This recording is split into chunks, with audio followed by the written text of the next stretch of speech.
નમસ્કાર વિદ્યાર્થી મિત્રો, હું તો સમર્પણ સથવારા. તમે સૌ ધોરણ 11 સાયન્સના તમામ વિદ્યાર્થીઓનું હાર્દિક સ્વાગત છે. વિદ્યાર્થી મિત્રો, લાસ્ટ ટાઈમ આપણે કેટલાક પ્રક્રિયક અને નિપજ વચ્ચેની સાંદ્રતામાં થતો વધારો અને ઘટાડો વિશે અભ્યાસ કર્યો હતો. હવે એના લગતો જ એક નવો પોઈન્ટ છે જે આપણે સમજવાનું છે, જેનું નામ છે રાસાયણિક સંતુલનનો નિયમ અને સંતુલન અચળાંક.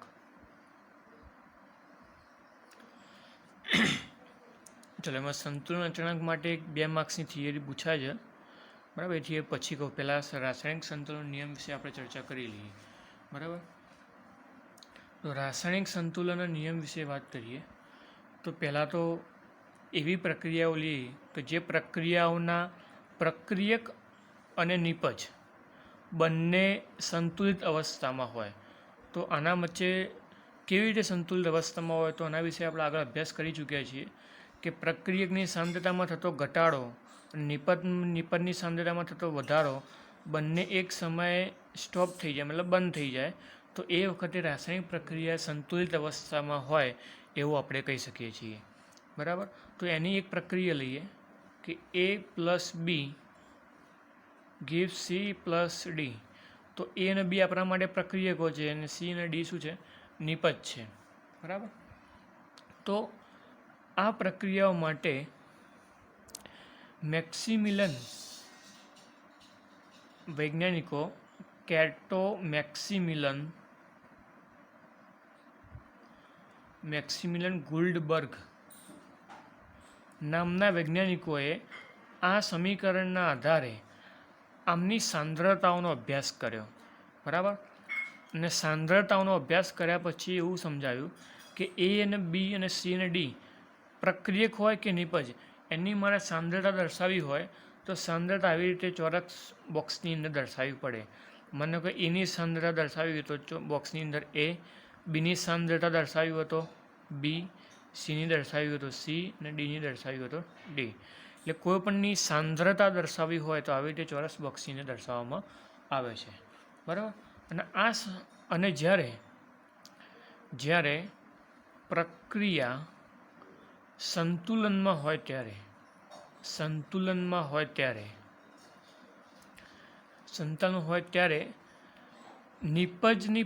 નિપજની સાંદ્રતા અને પ્રક્રિયકની સાંદ્રતાના ગુણોત્તરને સંતુલન અચળાંક કીધો. એમને નિપજની સાંદ્રતા અને પ્રક્રિયકની સાંદ્રતાના ગુણોત્તરને સંતુલન અચળાંક કીધો. કોને કીધો? તો કેટો મેક્સિમિલન ગુલ્ડબર્ગ નામના વૈજ્ઞાનિકે. હવે કેવી રીતે? તો સંતુલન અચળાંકને એમને કીધું KC. K એટલે અચળાંક અને C એટલે કોન્સ્ટન્ટ અચળાંક એટલે સંતુલન અચળાંક, બરાબર. ચલો, હવે વ્યાખ્યા પ્રમાણે શું છે? નિપજની સાંદ્રતા અને પ્રક્રિયકની સાંદ્રતાનો ગુણોત્તર. ચલો, નિપજ શું છે? C અને D. તો એની સાંદ્રતા C × D. હવે ગુણોત્તર લેવો હોય તો આપણે શું કરીએ? ભાગાકાર કરીએ છીએ ને. તો નીચે પ્રક્રિયકની સાંદ્રતા A અને B. તો આવી રીતે નિપજની સાંદ્રતા અને પ્રક્રિયકની સાંદ્રતાનો ગુણોત્તર લઈએ તો આપણને શું મળે? સંતુલન અચળાંક મળે. આવું આપણને કીધું કેટો મેક્સિમિલન ગુલ્ડબર્ગે, બરાબર. કોઈ પણ રાસાયણિક પ્રક્રિયા લો, એક્ઝામ્પલ તરીકે એક રાસાયણિક પ્રક્રિયા છે H2+I2, બરાબર. અને આમાંથી બને છે હાઇડ્રોજન આયોડાઇડ 2HI, બરાબર. આ પ્રક્રિયા માટે મારે સંતુલન અચળાંકની સૂત્ર બનાવવું તો કેવી રીતે બનાવી? KC બરાબર, ચલો, નિપજ શું છે? HI, તો એની સાંદ્રતા ભાગ્યા પ્રક્રિયકની સાંદ્રતા. પ્રક્રિયક એટલે આમાં AB હતો, એની જગ્યાએ H2 અને I2 છે, તો H2 અને I2. આવી રીતે આપણે દર્શાવી શકાય, બરાબર. બીજું આની અંદર અગત્યની વાત એ છે કે જ્યારે સાંદ્રતાઓના આગળ જે સંખ્યા ગુણાયેલી હોય છે એ જે તે પ્રક્રિયા હોય તો પ્રક્રિયક, નિપજ હોય તો નિપજ, એના મોલ કહેવાય. શું કહેવાય? મોલ કહેવાય. માનો કે એચઆઈ મળ્યું તો એચઆઈના કેટલા મોલ મળ્યા? 2. બરાબર. એટલે એચઆઈના 2 અણુઓ મળ્યા, સમજી લો.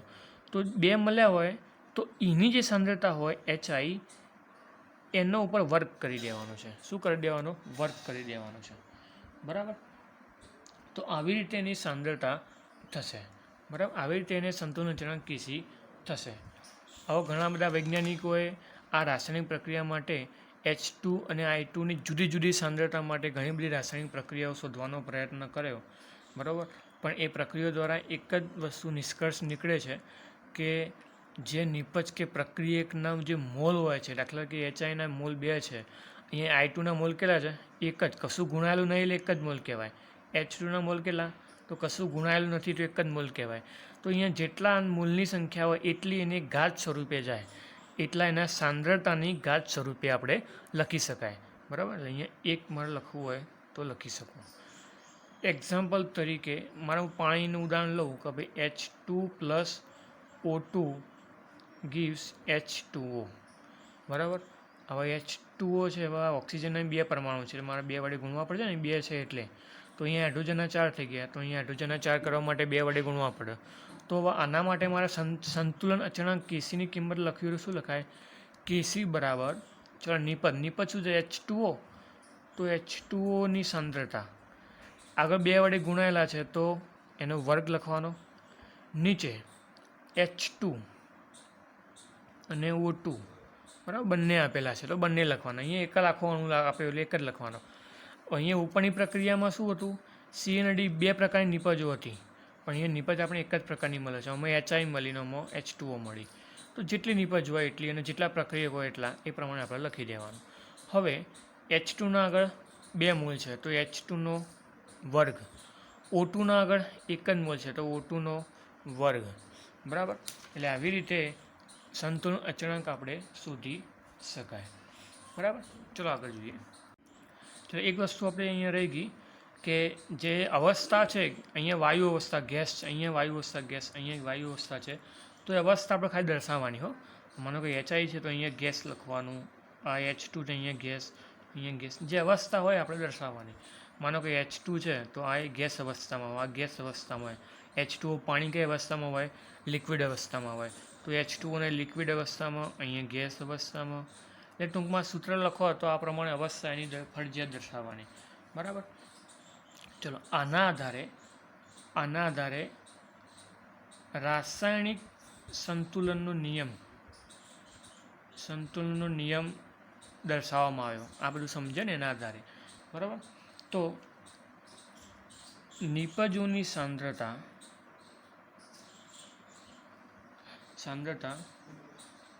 અને પ્રક્રિયકોની સાંદ્રતા અચળાંકમાં દર્શાવવા માટે તેમના તત્વયોગમિતીય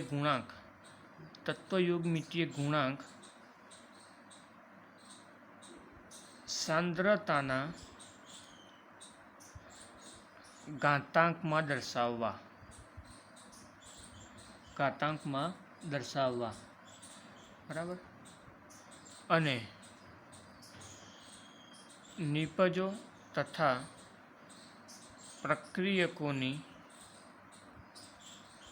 સાંદ્રતાઓનો ભાગાકાર કરી મળતા મૂલ્યને સંતુલન અચળાંક કહે છે. આખો નિયમ રાસાયણિક સંતુલન નિયમ છે. તમારી બુકમાં જે આપ્યો છે એ બુકની અંદર એ પ્રમાણે આપ્યો છે અને મેં જે લખ્યું છે બંનેનો અર્થ એમાં એક જ થાય, પણ મેં મારી ભાષામાં એક સરળ ભાષામાં બનાવ્યું છે કે ભાઈ નિપજની સાંદ્રતા અને પ્રક્રિયકોની સાંદ્રતા અચળાંકમાં દર્શાવવા માટે એટલે આપણે જે સાંદ્રતા ઉપર દર્શાવીએ એ અચળાંકમાં દર્શાવીએ, અચળાંકના સૂત્રમાં દર્શાવીએ ને, બરાબર. દર્શાવવા માટે તેમના તત્વયુગ્મિતીય ગુણાંક સાંદ્રતાના ઘાતાંકમાં દર્શાવવા.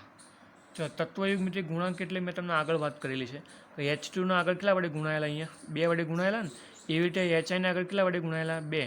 તો જે આગળ જે ગુણાયેલી સંખ્યા છે ને એને તત્વયુગ્મિતીય કહેવાય, તત્વયુગ્મિતીય ગુણાંક કહેવાય. શું કહેવાય? તત્વયુગ્મિતીય ગુણાંક. એવી રીતે H2 આગળ 2 વડે ગુણાયેલા તો એને તત્વયુગ્મિતીય ગુણાંક કહેવાય, બરાબર. તો જે તત્વયુગ્મિતીય ગુણાંક છે એના ઘાત સ્વરૂપે દર્શાવવા. તો આપણે સાંદ્રતામાં ઘાત સ્વરૂપે દર્શાવ્યા છે, ખબર પડી ગઈ? બસ, બરાબર. બિલકુલ એવી રીતે. બીજું શું કીધું કે નિપજ અને પ્રક્રિયકોની સાંદ્રતાનો ભાગાકાર કરીએ તો શું મળે આપણને? સંતુલન અચળાંક મળે છે. એટલે ભાગાકાર કરવાથી જે મૂલ્ય મળે એને શું કહેવાય? સંતુલન અચળાંક કહેવાય. તો આ થયો રાસાયણિક સંતુલનનો નિયમ. હવે પ્રશ્ન આપણે એક એવો હતો કે સંતુલન અચળાંક, એમાં 2 માર્ક્સનો પ્રશ્ન હતો, બરાબર. તો પ્રશ્ન આવી રીતે પૂછાય છે, કેસી અને કેસી ડેશ વચ્ચેનો સંબંધ તારવો, બરાબર. ચલો આને એક પ્રક્રિયા માટે સમજીએ. ચલો કોઈ પ્રક્રિયા આપણે લઈ લઈએ. એક્ઝામ્પલ તરીકે કેસીને મેળવવા માટે કોઈ રાસાયણિક પ્રક્રિયાની ધારણા કરીએ, મતલબ કોઈ ધારી દઈએ. ચલો આપણે આગળ જે રાસાયણિક પ્રક્રિયા જોઈ એમાં એક પ્રક્રિયા ધારી દઈએ, H2 gas plus I2 gas અને 2HI ગેસ. આ રાસાયણિક પ્રક્રિયા, બરાબર. ચલો આ રાસાયણિક પ્રક્રિયા માટે આપણે સંતુલન અચળાંક કેસી શોધીએ. ચલો સંતુલન અચળાંક કેસી બરાબર શું થાય? તો કેસી બરાબર નિપજની સાંદ્રતા એટલે HI ગેસ. હવે એના 2 વડે ગુણાયેલો છે ને, તત્વયુગ્મિતીય ગુણાંક 2 વડે, એટલે એના 2 ઘાત લખવી પડશે. ચલો નીચે H2 ગેસ અને અહીંયા I2 ગેસ. હવે એ કોઈ તત્વયુગ્મિતીય ગુણાંક વડે ગુણાયેલ નથી, એટલે મતલબ એક વડે ગુણાયેલા છે, તો એ તો ના લખો તો પણ ચાલો. તો આ કોની કિંમતથી? સંતુલન અચળાંક કેસીની. તને હું આપી દઈએ સમીકરણ 1. આટલા સુધી તમે લખો તો 1 માર્ક્સ મળે. આ તો અહીંયા મેં આ પ્રક્રિયા લીધી. તમને પરીક્ષામાં આના સિવાય કોઈ પણ પ્રક્રિયા યાદ આવતી હોય તો તમે લઈ શકો છો.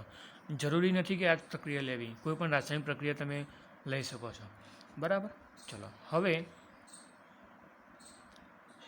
આપેલ સમીકરણને પ્રતિવર્તી પ્રક્રિયામાં દર્શાવતા. ચલો પ્રતિવર્તી પ્રક્રિયા એટલે શું? પ્રતિવર્તી પ્રક્રિયા એટલે જે પ્રક્રિયા બંને દિશામાં પ્રક્રિયા થતી હોય.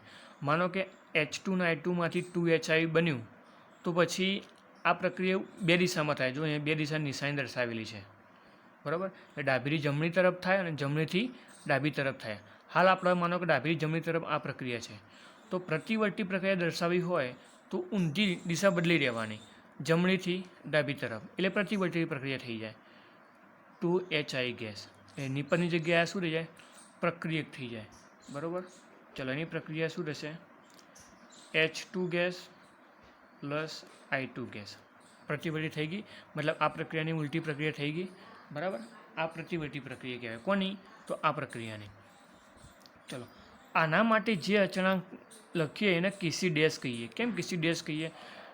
કારણ કે આ પ્રક્રિયા માટે આપણે કેસી કીધું, હવે આપણે પ્રક્રિયાને ઉલટાઈ દીધી છે. ઉલટા માટે જે અચળાંક આવશે એને આપણે કેસી ડેશ કહીશું.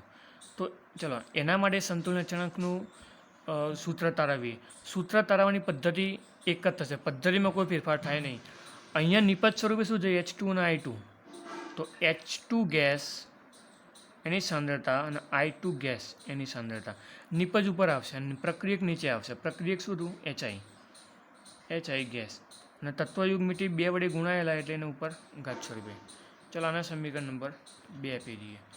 ચલો હેડો હવે શું થશે? જે કેસી ડેશ આવ્યો છે, કેસી ડેશ ઇઝ ઇક્વલ ટુ, હવે તમે જુઓ કેસીની જે કિંમત હતી ને એ જ કિંમત કેસી ડેશની છે, પણ ફરક શું છે? નિપજની જગ્યાએ પ્રક્રિયક અને પ્રક્રિયક જગ્યાએ નિપજ છે.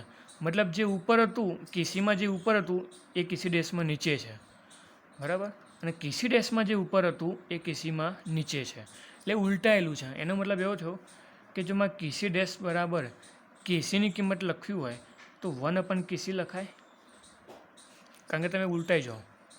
ચાલો કેસી ડેશ બરાબર આ બે લખ્યું નહીં લખ્યું, બરાબર. હવે આ નિપજ એ આમાં શું હતું, નીચે હતું, આમાં ઉપર, અને આ નીચે એની જગ્યાએ આમાં હતું ઉપર, એટલે ઉલટાઈ દીધેલું હોય. તો કેસી જે વખતે ઉપર હોય એ વખતે કેસી નીચે હોય, અને કેસી ઉપર હોય, એટલે બે શબ્દોમાં લખી શકાય. કેસી બરાબર 1 કેસી ડેશ લખવું હોય તો પણ લખી શકાય. બંને એકબીજાના વ્યસ્ત, જેમાં આપણે લખીએ ને કે ભાઈ એક્સ ભાગ્યા વાય, તો એક્સ ભાગ્યા વાયનો વ્યસ્ત શું થાય, તો વાય ભાગ્યા એક્સ થાય.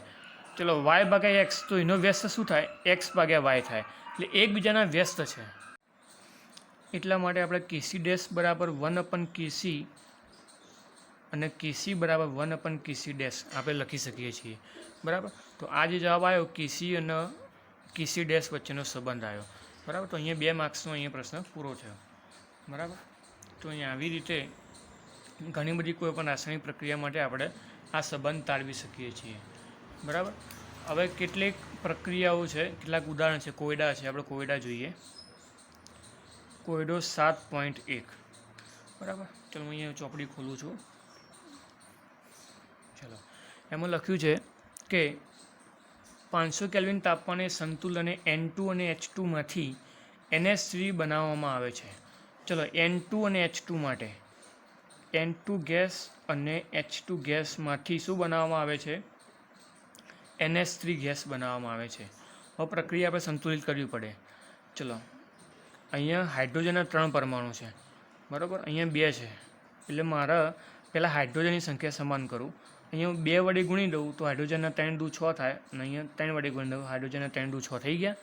નાઇટ્રોજનના 2, અહીંયા નાઇટ્રોજનના 2 થઈ ગયા. ઓકે, ચલો પ્રક્રિયા બની ગઈ. હવે આ પ્રક્રિયા માટે N2ની સાંદ્રતા આપી છે. N2ની સાંદ્રતા આપી 1.5 × 10⁻² મોલર, બરાબર. સાંદ્રતા મોલરમાં આવશે. ચલો H2ની સાંદ્રતા થશે 3 × 10⁻² મોલર, બરાબર. અને NH3ની સાંદ્રતા આપી છે, NH3ની સાંદ્રતા આપી છે 1.2 × 10⁻² મોલર. તો સંતુલન અચળાંક ગણો, એટલે કેસી શોધવાનો. ચલો સંતુલન અચળાંક કેસી શોધવાનો, તો કેસી માટે સૂત્ર શું થાય, કેસી બરાબર, ચલો આની અંદર નિપજ છે NH3, તો NH3 બરાબર NH3ની સાંદ્રતા ભાગ્યા પ્રક્રિયકની, પ્રક્રિયક શું છે N2, અને બીજું છે H2 ગેસ, બરાબર. પણ અહીંયા NH3ના 2 તત્વયુગ્મિતિ ગુણાંક ગુણાયેલા છે, એટલે 2 ઘાત. અહીંયા H2 3 વડે ગુણાયેલા છે, તો અહીંયા કેટલી ઘાત થશે, 3 ઘાત થશે. N2ના ગુણાયેલા નથી, એટલે એને ગુણવાની જરૂર નથી. ચલો હવે સાંદ્રતાની મૂલ્યો આપણે મૂકી દઈએ. ચલો NH3ની સાંદ્રતા આપી છે 1.2 × 10⁻², બરાબર. એનો વર્ગ, એટલે સાંદ્રતાનો શું કરવાનો, વર્ગ કરવાનો. નીચે N2ની સાંદ્રતા આપી છે 1.5 × 10⁻². ચલો H2ની સાંદ્રતા આપી 3 × 10⁻². ચલો એની કેટલા ઘાત, 3 ઘાત હતી ને, તો એને 3 ઘાત વડે ગુણવાનું. આવવાનું બધું સાદુરૂપ આપવાનું. ચલો આપણે સાદુરૂપ આપી દઈએ. પહેલાં 1.2નો વર્ગ કરી દઈએ, 1.2 × 1.2. ચલો આનો જવાબ આવશે 1.44 ગુણ્યા 10⁻²ની 2 ઘાત, એટલે 2 દુ 4 થાય, એટલે 10⁻4, બરાબર. નીચે ચલો 3નો ઘન 9, સોરી 27, 3નો ઘન 27, 3 3 9 27, 27 ગુણ્યા 1.5, 27 ગુણ્યા 1.5, આનો જવાબ આવશે 40.5 ગુણ્યા, ચલો આ -2ની 3 ઘાત, એટલે ઘાતથી ઘાતનો ગુણાકાર, એટલે 2 તરી 6, બરાબર. એટલે 10⁻6 અને અહીં -2, એટલે 10⁻8 થશે. આ -6 અને -2 એટલે 10⁻8 થાય ને, બરાબર. હવે 1.44 ભાગ્યા 40.5, 1.44 ભાગ્યા 40.5. તો આનો જવાબ આવશે 0.0355 ગુણ્યા 10. ચલો -8 ઉપર જાય એટલે +8 થાય, તો 8માં 4 જાય તો 4. મોટી સંખ્યા આગળ પ્લસની નિશાની એટલે પ્લસ રહેશે. 10ની કેટલી ઘાત થશે? 4 ઘાત થશે. બરાબર, આવી રીતે પણ લખી શકાય. અને દાખલા તરીકે માની લો કે મને આવી રીતે નહીં લખવું, ગુણી દેવા છે, તો 1 2 3 4 355 આગળ 5 આવતું હોય એટલે 0.5 લખો તો પણ ચાલે. બરાબર, 10ની 4 ઘાત એટલે 10,000 કહેવાય ને. 10,000 વડે અને સંખ્યાને ગુણી દીધા એટલે આટલા આવ્યા. ના ગુણવા આવે તો આટલા ચાલે.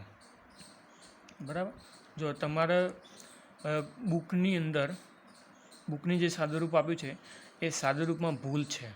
બરાબર, સાદુરૂપ તમારે ખોટું આપેલું છે. તમે આનું સાદુરૂપ આપશો તો આટલો જવાબ આવશે 0.0355. બરાબર, તમારી બુકમાં જે છે ને એ ખોટું આપેલું છે એટલે તમે થોડુંક સુધારી દેજો. બરાબર, તો આ દાખલો થયો કોયડો 7.1 કેસી સંતુલન અચળાંક. એટલું જ રાખજો, સંતુલન અચળાંક કેસી છે એટલે આની કોઈ પણ કિંમત હોય નહીં, મતલબ એકમ હોય નહીં એટલે એકમ લખવાનો નહીં. એટલે આટલા સુધી પણ લખી શકો અને કેસી આટલા સુધી પણ લખી શકો. તમે આ બેમાં ગમે તે લખી શકો. ખબર પડી? ચલો હવે આગળ જઈએ. હવે આગળ છે કોયડો 7.2.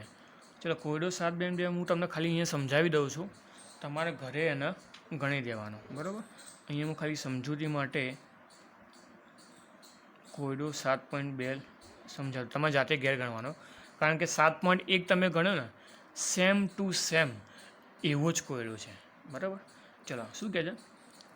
સંતુલન એક બંધ પાત્રમાં 800 કેલ્વિન તાપમાને સાંદ્રતાઓ નીચે પ્રમાણે છે. એટલે N2ની સાંદ્રતા આપી છે બંધ પાત્રમાં. કેટલી? 3 × 10⁻³ મોલર. બરાબર, O2ની સાંદ્રતા આપી છે. O2ની આપી છે 4.2 × 10⁻³ મોલર. બરાબર, ચલો એના પછી આપી છે NO, નાઇટ્રોજન મોનોક્સાઇડ. એની સાંદ્રતા આપી છે 2.8 × 10⁻³ મોલર. બરાબર, અને એક પ્રક્રિયા આપી છે કે N2 gas plus O2 gas gives 2NO gas. આ પ્રક્રિયા માટે સંતુલન અચળાંક કેસી શોધવાનો છે. ચલો તો સીધું પતી ગયું. કેસી બરાબર નિપજ કહીએ NO ગેસ.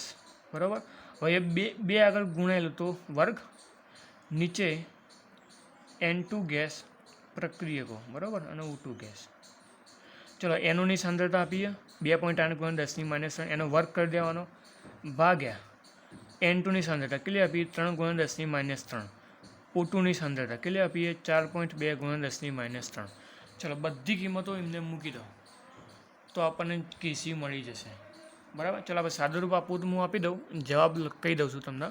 બરાબર, એટલે તમે ચોપડીમાં કદાચ આગું પાછું કોઈ ભૂલ હોય તો ખબર પડી જાય. ચલો NO ગેસનો સ્ક્વેર. NOની સાંદ્રતા 2.8 છે એટલે 2.8 × 2.8 ઉપર આવશે 7.84. બરાબર, 7.84 ભાગ્યા, ચલો N2ની સાંદ્રતા કેટલી હતી? 3. બરાબર, ભાગ્યા O2ની સાંદ્રતા કેટલી આવી? 4.2. બરાબર, એટલે એનો જવાબ આવશે 0.622. બરાબર, આવા જે ઘાત છે ઘાત આપણે જોઈ લેવાની. હવે અહીંયા 10⁻³ વર્ગ એટલે 10⁻6 આવશે, અને અહીંયા 10⁻3 10⁻3 એટલે અહીંયા 10⁻6 એટલે ઉપર 10⁻6 નીચે 10⁻6 ઉડી જશે. તો ખાલી વચ્ચે શું? 0.622. તો આપણો આનો જવાબ આવશે 0.622. બરાબર, તો આ પ્રમાણે દાખલો થશે.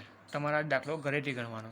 જો કે મેં તમને મોટા ભાગે કહી દીધું, ખાલી તમારા સાંદ્રતાનું કિંમત જ મૂકવાની, બાકી બધું તમને કહી દીધું. બરાબર, તો વિદ્યાર્થી મિત્રો આ કેસી અને કેસી ડેશનો જે સંબંધ IMP છે, બરાબર, એ તૈયાર કરજો. અને દાખલા પણ આ બે તમે એક તો મેં ગણાયેલો છે, ગણી લેજો, બીજો પણ તમે ગણી લેજો. તો આજના ટૉપિકમાં તમને કોઈ પણ જગ્યાએ ખબર ન પડી હોય તમે કોમેન્ટ કરીને પૂછી શકો છો. ઓકે વિદ્યાર્થી મિત્રો, આવજો.